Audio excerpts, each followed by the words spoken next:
Hi, everyone. I think we're going to start it here, so if everyone could either find a seat or maybe wrap up conversations, we're going to get the presentation going.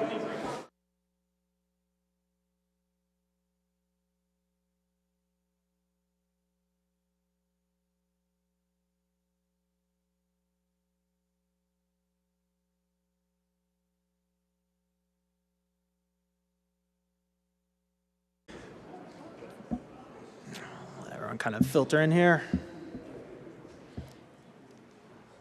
Awesome.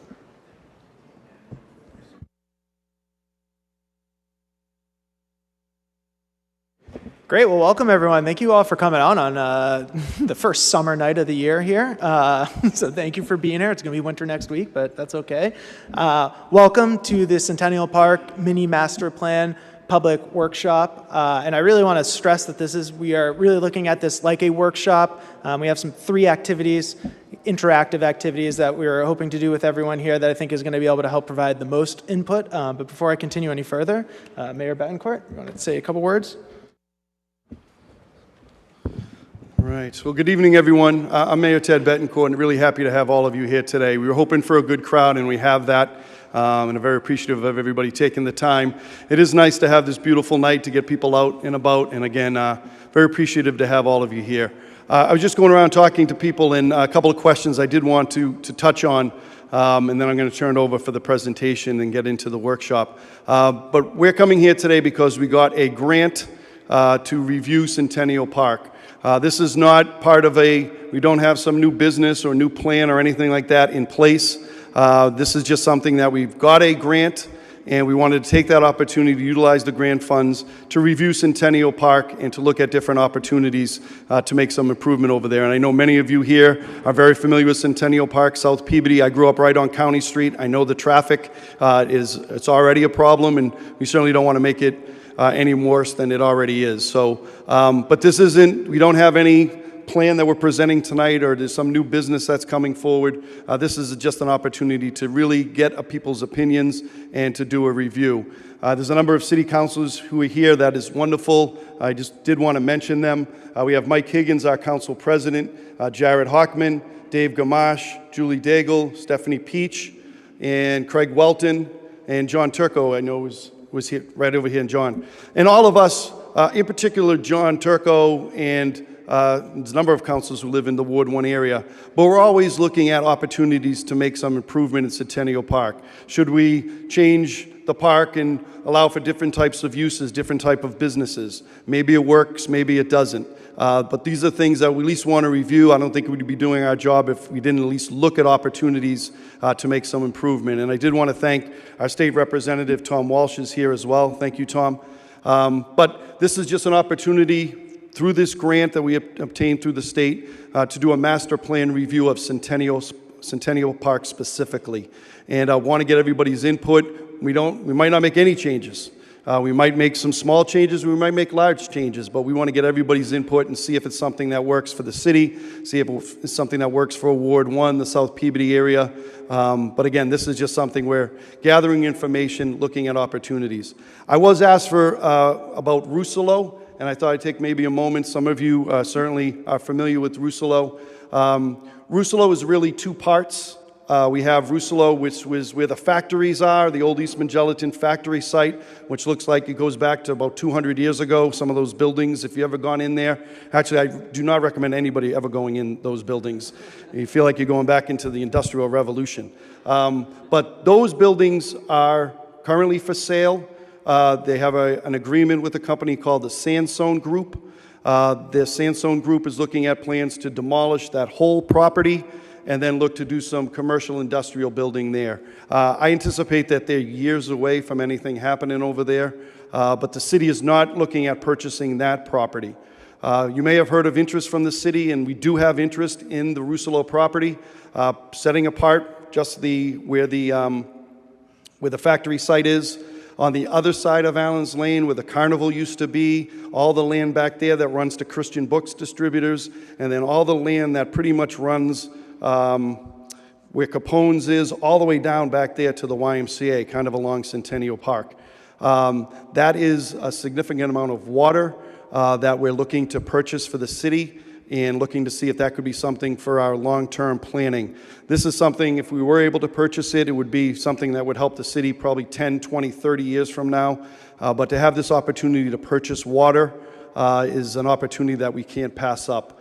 However, before we close on that, we need to do some significant environmental testing to that land and to that water to make sure that it fits our needs and it's something that makes sense. It's a lot different in price if it's just open space versus open space with water permits. And we're looking to buy the water permits. And if we're able to purchase that land, there's a lot of work we can do to help with some flooding issues that have plagued a couple of your neighborhoods in particular, then we might be able to do some work. But it's about 140 acres that's owned by Rousselot that we're looking to purchase. That environmental testing, we expect that it's going to take place over the spring, and then we'll be able to make a determination as the city if it's something we wanted to move forward with.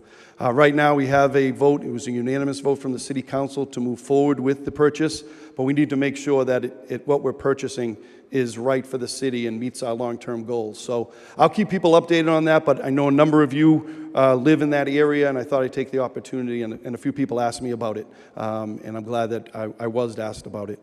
I'm going to be hanging here for a bit, listening in. I have a school committee meeting at 7 that I need to run over to, but I'm really appreciative of everybody's time and efforts here, and please, if you're comfortable speaking tonight, I know there's some workshops. If there's something you're concerned about or an idea you may have, please reach out to me offline, separately. I'm more than comfortable listening and hearing your ideas. Again, this is really an opportunity to review what we have and see if we need to make changes. Again, we might not, or we might make some small changes or even potentially large changes. But this is a good opportunity for us to review what we have and see if there's something better we can do. So thanks, everyone. Again, I appreciate everybody being here. Turn it over to Drew. Yeah. Awesome. Well, the mayor kind of did my job for me. I don't have much more to say, but I just want to say, in regards to this was a state grant through Mass Development that we received $65,000 to do this project, along with funds from the Community Development Authority as well. And as the mayor mentioned, we're extremely proud to have Centennial Park. It's an incredible asset to our community, and really the basis of this project and this effort was to take a look at it, and exactly like the mayor said, we really want to understand what's going on up there right now and how do we compare, say, to other modern office parks or parks similar in nature as there, and how do we ensure that it continues to be successful for generations to come. I should also mention, my name is Drew Levin. I'm with the Community Development and Planning Department. With us as well this evening is Alejandro Lopez from Mass Development, and then Andrew Julian from R&D Consultants, who I'm going to hand it to now for the presentation on the project. Good evening, everybody. My name is Andrew. I'm a project manager with R&D Consultants. We're the planning consultant on this project. R&D, quick little background on us. We're a multidisciplinary real estate and transportation consulting firm based out of Boston. We're a woman-owned business, and we've been doing this for, I think, probably 10 years now, and Janice has been doing this for probably 30 years, all across Massachusetts. So we're excited to kind of talk to you about Centennial Park and get some of your ideas and kind of kick into the workshop. So let me just switch over here. So we're going to give a quick, high-level overview of just some of the existing conditions that we've pulled together from our site visit, from desktop review, from meeting with business owners and landowners in the park, and talking with some of the city councilors as well there. We're going to do some of the interactive activities. We have 3 activities for tonight, and then we'll just kind of do a quick closeout and talk about some of the next steps. So we're looking on those activities, we're looking to get a lot of your feedback, and then we'll kind of talk a little bit about how we plan to use that feedback in a final report and some of those high-level recommendations. So quick overview of the scope items, and then we'll kind of get into the existing conditions. Part of the project is to do a high-level SWOT analysis, competitive benchmarking across other parks that are in the state of Massachusetts, as well as putting together some sample build-out scenarios. So that's really why we're here tonight, is to get your visioning and your feedback on what you think the park could look like. And so that will help inform some of the build-out scenarios that we'll put into the report. And it'll all kind of come together into some recommendations about what the growth could look like for Centennial. So kind of a high-level overview of the park. The study area that we have is a little over 300 acres, roughly 17 miles from Boston. After a review of the FY25, tax rolls, it appeared to be that the Centennial Park alone, all the parcels in the park, were contributing nearly, close to 10% of the commercial tax base for the city. And some key strengths of the park are the access. I mean, it's unmatched with some of these other parks that are in Massachusetts.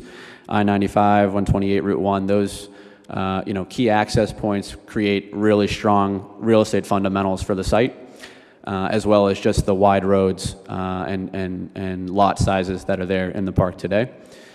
So let me show a quick overview of the land use map. I wish I could kind of zoom in for you, but you'll see, I'll read out the colors to you in case it's a little small on the screen here, but the purple that you're seeing, that's just all general commercial land use. The orange that you're seeing is the industrial land use. The green is the residential. The yellow is what is the current open space or just transitional space throughout the park. The dark purple right by 95 is actually, urban park or like institutional type land. And then the red is a junkyard and land facility and yard space for, industrial outdoor storage for those types of businesses. So it's an overwhelming, largely portion of the park is industrial, as you can tell just by the colors. I think a big constraint that we've noticed so far with the park is just fragmented ownership. There's not one large single landowner that's in the park, so that kind of creates competing priorities, right? That's kind of natural when you have different landowners in an area. So one thing that kind of comes together with that, though, is how do you help improve some of the infrastructure for the park? And that's really some conversations that we're having with some stakeholders about district improvement financing as an option, something that can actually help fund some of the infrastructure improvements that might be needed if those things kind of come up. And to just transition into a quick overview of the zoning today, I'll just run through the highlights for you, but there's kind of four main components of the zoning.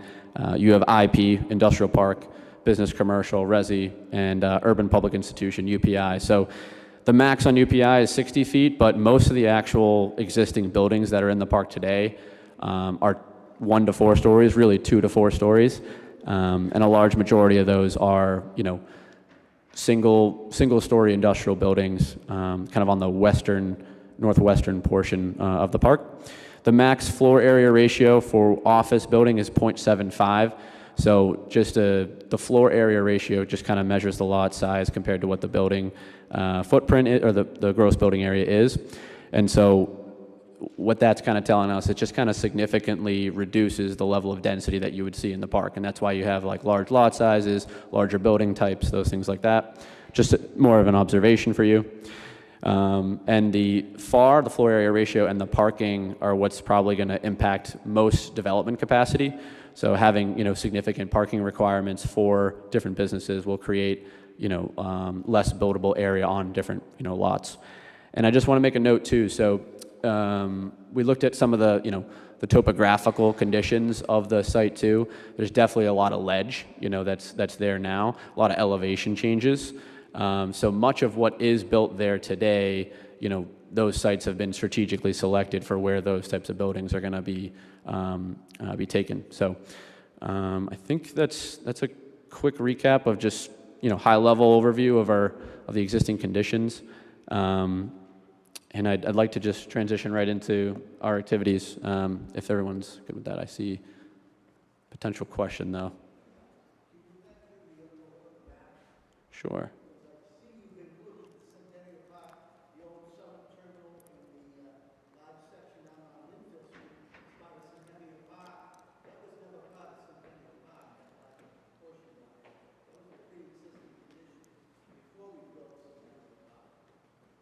Okay, so you said just north of Linfield Street?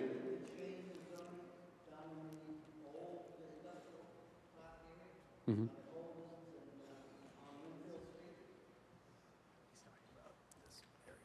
Can you see the cursor on there or no? No, you can't. Okay.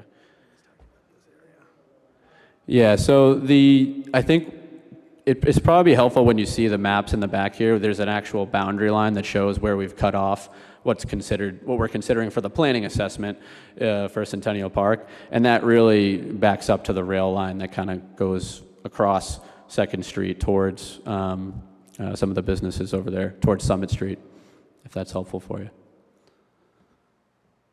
Okay. So as I said, well, we have 3 activities. They're all centered around getting your input and feedback around what you like about the park, what you think can be improved, things like that. So for our first activity, it's really interactive mapping, and we have 4 maps that are set up in the back. There are different dots back there, as well as sticky notes and pens. And so for this first activity, we're going to ask people to just get up as you can and make your way to the maps. Select the green dots and put them on an area that you love about Centennial Park and why you love it. Put a sticky note right next to it. You can either put the actual green dot on the sticky and put it on the parcel, or you can put it right next to it, whatever you prefer. The yellow, what's an area in the park that you think could use some level of improvement? Red, if where you notice a barrier or some type of problem. And so we just ask that with those dots, though, please, excuse me, please try to add sticky notes with some type of level of explanation so we have some general understanding and context of your thoughts. And these prompts that are here are just to kind of help get the juices flowing. You don't have to actually ask yourself these things, but if it's helpful for you, where do you spend time? Where do you feel is underutilized right now? Where could small business thrive? Where do you think we should protect nature within the park? What events should be happening within the park? Things like that. So this will be our first activity. There's plenty of pens in the back, sticky notes, dots, and we have some other staff too that are over there if you have any questions about kind of getting up and getting active about those things. So that'll be our first activity. I think, do you think we should cover both at once, or? I think we jump through this one first. Yeah. So we'll jump through this activity first. We'll give it probably about a 20-minute time frame. We'll be all over there together on the maps. We'll circle back, and we can jump into activity 2 right after that. So does that sound good? Quick question. Oh, question. Are there any companies that are leaving the park right now? Any So- companies that are leaving the park? Off the top of my head, none of them are jumping out to me, but I don't keep an active list of all the companies, so I'm not entirely sure. Is there a company? Major company? Are you talking about Analogic? Yeah. Yeah, so Analogic is sold to Tishman Speyer Group, and they have been approved for development that's taking place on site already. So yes, they are leaving, and that was approved back in 2024, that project for Tishman Speyer. Okay, but there was some concern that like Amazon wanted to get in here or something? So Amazon did apply to come. They actually were approved. They then withdrew that application, and they're not moving forward with that plan. Tishman Speyer, they're I would say international development firm. I believe they're one of the top 5 in the country, or in the world actually. Bought that parcel. Pretty neat. We are the first time that this multi-billion-dollar company has ever done a commercial project ever, and they chose the city of Peabody to do it in. And they're building 710,000 square feet as part of their development, and it's 4 buildings that are going to be built there. Mm-hmm. So is that going to be manufacturing? It's gonna, so right now it's building as a warehouse. They don't have the exact tenants that are gonna be in there at the moment, but they are working actively to reach out to tenants as the project moves forwards. Sorry, what was that? So they're building warehouse style buildings, but is it the exact use of what it's gonna be at the moment? They don't know because they're still reaching out to tenants as the project moves forwards. We've been in contact with them as the project. It's going to be a large construction project, as all of you know. So we've been in contact with Tishman Speyer throughout the entire process, learning about what they're doing, and that they are still working on their tenant base for it at the moment. Yeah, thank you. I should have mentioned this in my comments because this is an important part of it as well, and Drew was touching on it. I should have mentioned this in my earlier comments. I meant to talk about Analogic. So as I think many of you know, Analogic sold. There was an Amazon proposal some years back that did not go through. That was withdrawn. Amazon is completely out of the picture now. Amazon is not coming here. They moved forward with the sale, Analogic did, to a company called Tishman Speyer. They're a national, international, commercial, industrial space provider. They are going to be, maybe even as early as this spring, most likely later this year, they're going to be completely demoing the Analogic site, which is a huge site, as many of you know. They are going to be completely demolishing that site, bringing it to street level, and then they're going to be building 4 large commercial industrial space for potential tenants. They do not have any tenants yet. We're probably looking at a couple of years away before certainly anybody would be moving in there. We feel there's at least a year of demo and a year of construction, probably more. We do not have any tenants. They are marketing it as commercial industrial flex space right now. We don't know if it's going to be one large tenant or it could potentially be divided up into several. Tishman Speyer, though, is a company that works with very large companies that many of you are familiar with, large brands that many of you are familiar with, but we don't know yet their plans. It's out being marketed now, and I expect probably start getting information probably in the next year as to potential tenants that could come in there. We'll certainly relay that information on to people. But I expect this year will be demo into next year, and then construction I would think will be at least a year, probably longer, in terms of how that will play out. I should have mentioned that. I'm sorry I didn't earlier. Any other comments or questions I can try to answer now before we go into the next phase? Yes, Mr. Smith.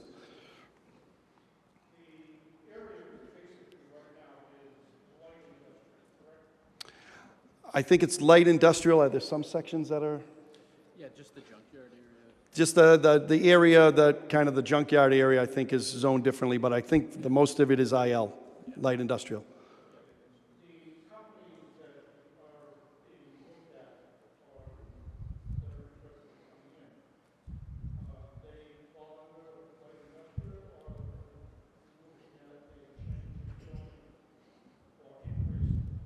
That is up in the air right now. Right now it's zoned IL. Those would be the only uses that are allowed in. Right now, like going back to Russolo is only zoned industrial right now. There might be opportunities to change that if it's the right type of tenant. But right now it's zoned industrial, as is Centennial Park. So any use would have to fit in there, or it would have to be something that comes to the city council for a zone change. Oh, yeah, absolutely.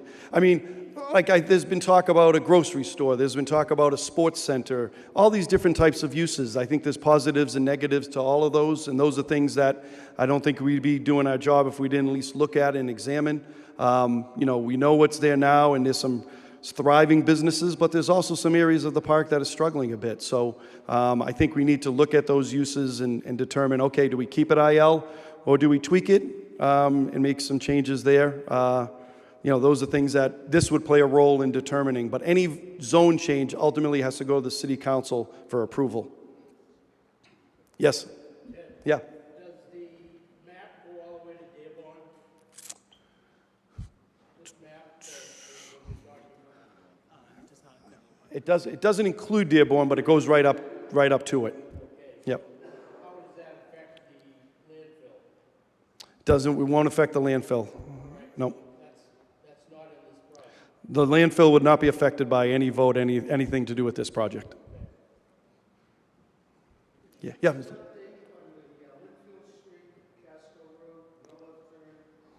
Oof. Oh boy. Councilor Turco, you ready? You and I, Councilor Welton, we ready to talk about this? There was an accident there yesterday, I think. Wasn't it yesterday or the day before? So we made the determination to try to make some changes there because of safety concerns. I think all of you know, people in that area, that is as dangerous as it gets. There's been a history of accidents over in that area, both at the Bartholomew Street entrance and intersection on Linfield as well as Casco. So we made the determination to try to make some changes. We put in those poles, and those aren't great. I know that I think they have helped to a certain degree, and I think they've made it a little bit safer, slowed traffic down a little bit in that area. But those aren't the end-all, be-all answer to everything, but I do think it's helped a bit. That has worked. We didn't get any pushback because we own that property. It's a determination that's made by the city, my office, the city council, our Department of Public Services with the help from the engineers, and we felt that was the right decision to make. We tried to do something similar over at the intersection of Casco. Councilor Turco and I, Councilor Welton, Peach, Daigle, all of us were really unanimous in trying to make some improvements there. What ended up happening was the city of Lynn objected. I think probably the people who are familiar with that area, that's a cut-through for Lynn to avoid their light on their Linfield Street, to cut through to get to our Linfield Street so they can get to the Rotary that much faster. So they try to avoid, and they get away from their Linfield Street and come onto our Linfield Street. As well as, I can't think of the name of the road that runs parallel to our Linfield Street in the back there, but that's a cut-through. City of Lynn objected. We ended up having multiple hearings with the Mass Department of Transportation to try to move forward with at least our attempt at making some changes there, putting in some traffic calming, those poles and some things. Even we were looking at potentially a light. And I don't know if a light was the answer there, but it was at least things we were looking at. The City of Lynn objected. We ended up losing that hearing. Mass Department of Transportation claimed, and they had paperwork to the effect that this was their property. So we were unable to put forward any of those traffic calming measures that we wanted to. So we have lighting up there now, or cameras that are supposed to be monitoring the area. But right now, we're not able as a city to put in any type of devices or any poles or anything that we think would be a help there. So that was unfortunate. I was hoping that the City of Lynn and the City of Peabody could agree to try on a trial basis some measures, but it just didn't work. And so right now, there's no changes planned.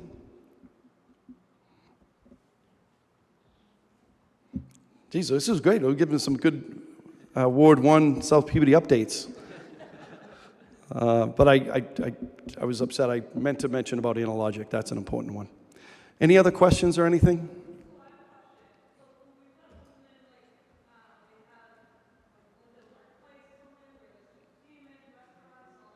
I'm sorry, I can't.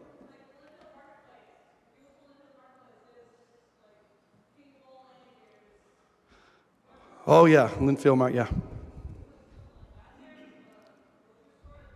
In Centennial Park?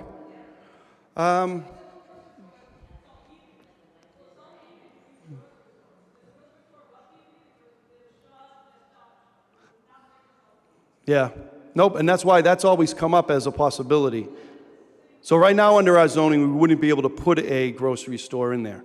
And that's why, again, this is kind of part of a review to see if that is something that would work, that we can reach out to supermarkets, because I do hear that from people.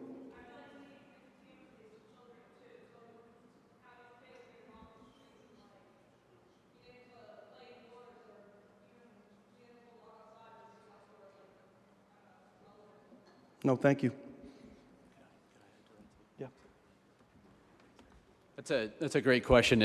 Honestly, it's a good segue too to the first activity, because that's exactly what the kind of feedback we want to hear tonight is, like exactly what sites, as you drive through Centennial Park, this is your city. So what sites do you see as an opportunity where you feel like a good grocery store would could be located? Where do you feel like a new sports facility could be located? And add to the sticky notes about how you want maybe youth programs, involved in those types of sports activities and things like that, or arts and culture events that happen there as well. So if those are items that are important to you, I want to make sure that we capture all that tonight so we can really make sure it's included in the final report and in the findings and the recommendations, and how all that comes together and gets implemented in any policy changes, any economic development initiatives, things like that. So that's really, really important, and that's why we're here tonight. So. I think we have one more. Quick question. Sure. Of your maps back here, does it denote which buildings are empty currently? Because that would make it easier for us to To put there?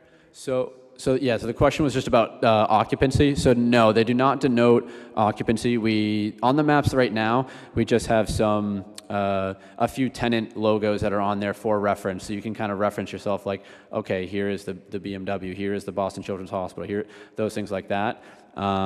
We do have, as part of the real estate analysis, a tenant occupancy estimation, and that will be part of the report as well. Yeah. Nothing right now. Nothing on the map right now, no, yeah. Okay. Oh.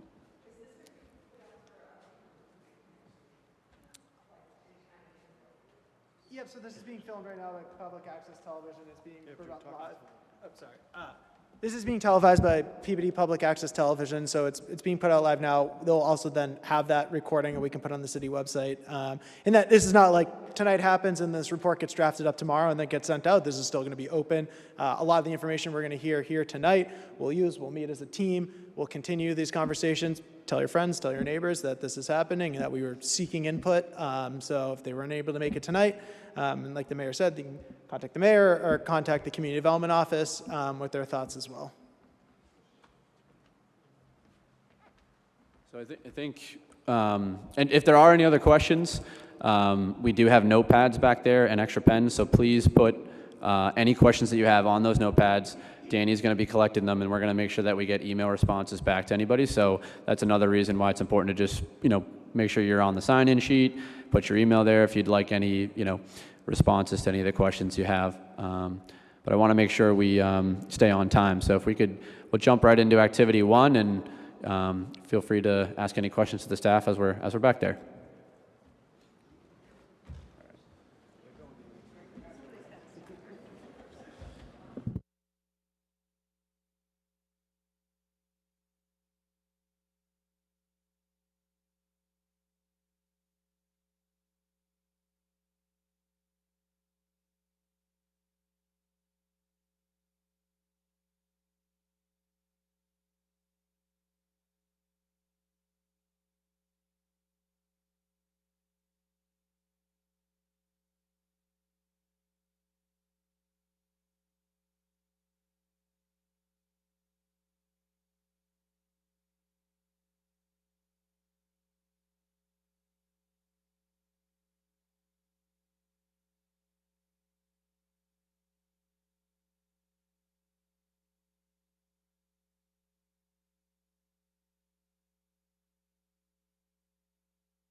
Hey, everybody. Just want to make a quick transition. So I know we're making our way through activity 1 right now. We're going to jump into activity 2 as we've kind of been rolling. So this will be focused on future opportunity sites. So as you're looking at the maps back there, we have blue dots and stars. For the blue dots, those dots are going to be for what you think has some type of future opportunity potential for redevelopment. And the star, we encourage you to use just 1 star, and that is for a high priority catalytic site. So if you feel that X site is a key site to get more activation in Centennial, we want you to focus on that area there. So we have some prompts here that will kind of help get the juices flowing there as well.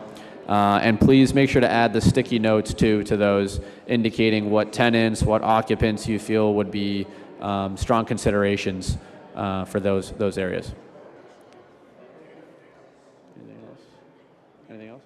Yeah, I think just to reiterate what Andrew said, we highly recommend that you guys use the sticky notes and write down your thoughts and use these prompts because, as we've been mentioning, the idea behind this whole workshop and the whole goal of this workshop is to generate feedback. So as much as we've been loved chatting with everybody, if we can memorialize what your thoughts are on the maps, it'll be extremely helpful to us, especially if you put the dots down and then with the sticky notes as well.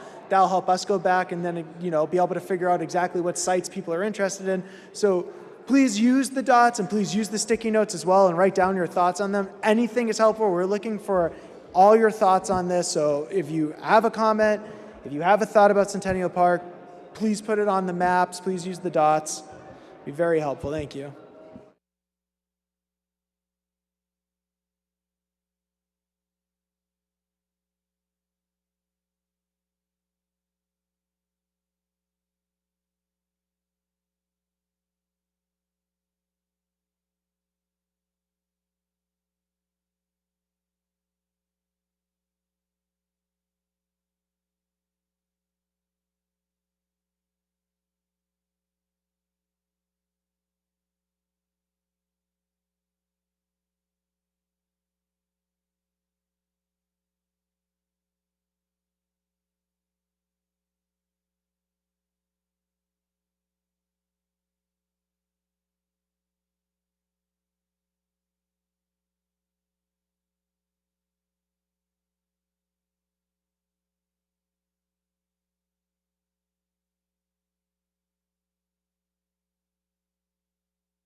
Hey, everybody. Just want to check in one more time. So for our kind of third and final activity, and you can do this on your way out too, we just want to do some envelope voting. So Danny right now is handing out an index card for everybody.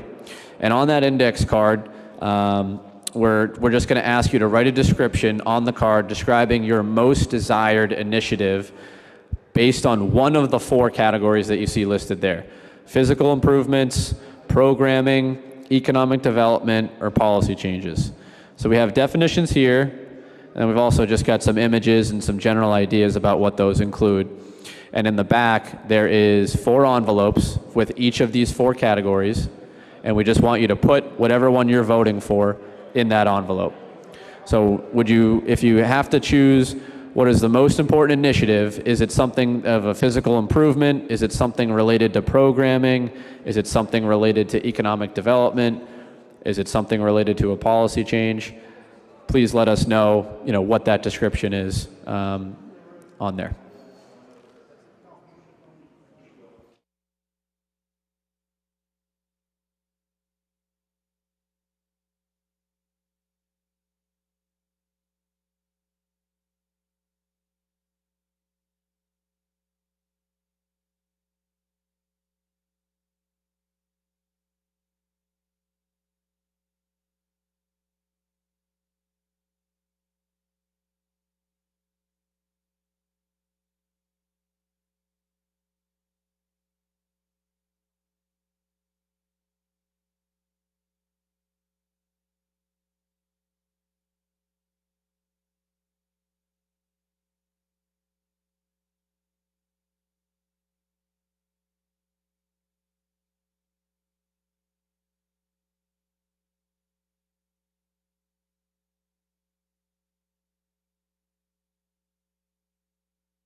We're just going to give it a couple more minutes to get those index cards in, and then we'll do a closeout together.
Well, if you've made it this long, congratulations. You all won the prize. Just kidding. But thank you all for coming. I hope you all filled out comments, used the activities. And like I mentioned as well, all the feedback we hear here tonight is going to be used for this plan. We do not want any decisions that are made in Centennial Park to happen in a vacuum. We want to make sure that they're vetted and that they're ideas that we heard from the public. So we really thank you for being here this evening, for providing your voice, for writing down your thoughts, for asking your questions. This was all extremely helpful. I'll just say for next steps, we're going to take all this feedback. We're going to start generating the report, adding in this feedback, and then there will be a final report somewhere in the next 2 months that will be presented to the public for you all to review as well. So once again, thank you so much for coming. We'll provide sporadic updates on what's going on, but thank you again, and have a great evening.